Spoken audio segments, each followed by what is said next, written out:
Hey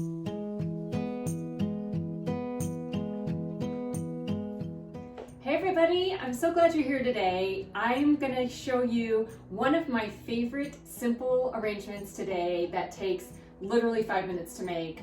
It is one that actually, it just kind of happened. When I was writing inspired gatherings, I went to the flower market and I shopped for flowers, and I just went with what inspired me in the moment. There was no big grand plan for each table. It was simply what spoke to me. And one of my favorite flowers that spoke to me this stop was hellebore. I put some of these together, and what happened was they just looked ridiculously fabulous just all together in the container. So I'm not going to add a ton of stuff to it because I think they're just beautiful enough on their own. They don't need a ton of stuff, but I wanted to show you how simple it is and how easy it is to create something when it just inspires you. Just something that just catches my eye and I run with it. So we're going to run with it today, and we're going to recreate what I did before. So we're starting with our beautiful hellebore flowers, and we've got those in two colors. Green, and then these are the pink, obviously. They're just stunning. I just have some eucalyptus because I always have eucalyptus on hand, and so I'm just using some eucalyptus greens today. Don't need to have greens, it's just something I'm adding just to fill it in a little bit more. A couple of roses that just have a nice rosy tinge to them that I think will pick up this beautiful pink.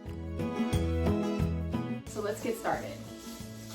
I always start with greenery. Well, almost always, that's a lie. Sometimes I don't start with greenery, but I most often start with the greenery because it really does give the arrangement a nice base for which the flowers to fit into. So I start with the greenery and then kind of go from there. Now, if you are just going to the grocery store, or if you make a run to a flower market, you could probably find hellebores if you make a run to a flower market, but otherwise they're not something generally on hand at your local grocery store.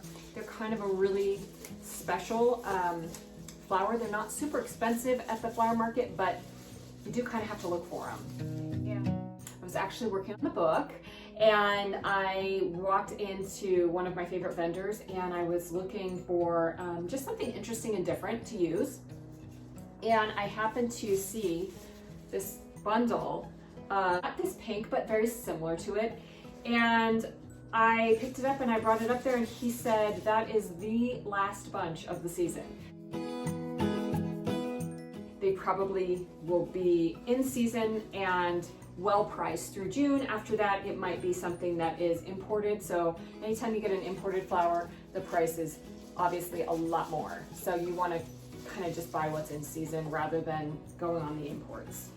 But if you have to have it, you have to have it. So sometimes you gotta have it, so you gotta pay the import price. It's just the way it is. So we are now got most of our pink and our green in there, and already it is just coming together beautifully. So I'm going to start tucking in some of these roses. And so with roses, what you wanna do is you wanna peel all of those petals or all these leaves off. And yes, they're all over my floor right now. My floor is covered in rose petals and leaves. That is how I work, people. It just goes like that, and then I have a huge job to clean up when I'm done arranging.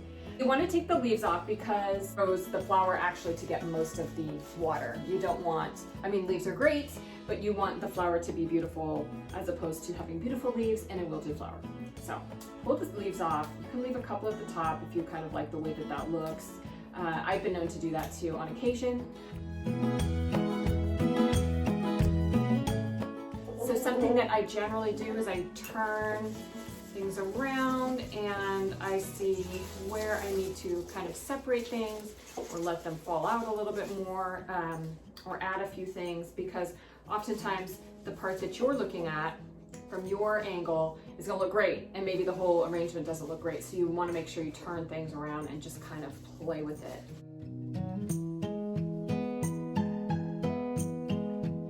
And if you decide you'd like anything else, of course you can always add it. I tend to like unruly bouquets. I don't want something that looks too perfect and too organized, if that makes sense. I kind of want it to look a little more frazzled like me. I just want it to be a little bit more, you know, in the moment. So I do leave things kind of hanging out and maybe sometimes add in just a random bit of something from another arrangement that I think belongs there. And you know, it just adds a different look to it. All right, so there we have a simple inspired arrangement. I'm going to take it one step further because we are going to show you how just adding a couple of other things will really make a difference. These are just Burgundy ranunculus, some of my favorites. I mean, I don't think I've met ranunculus that I don't love, to be honest with you. I love them all. We're getting a little tight in the base, so I must have overstuffed it. Something I always like to do, especially when using a jar like this, is to kind of pull up and just make sure that everything is still in the water, but kind of loosen it up. I think this will be perfect on the table. Let's go take a peek.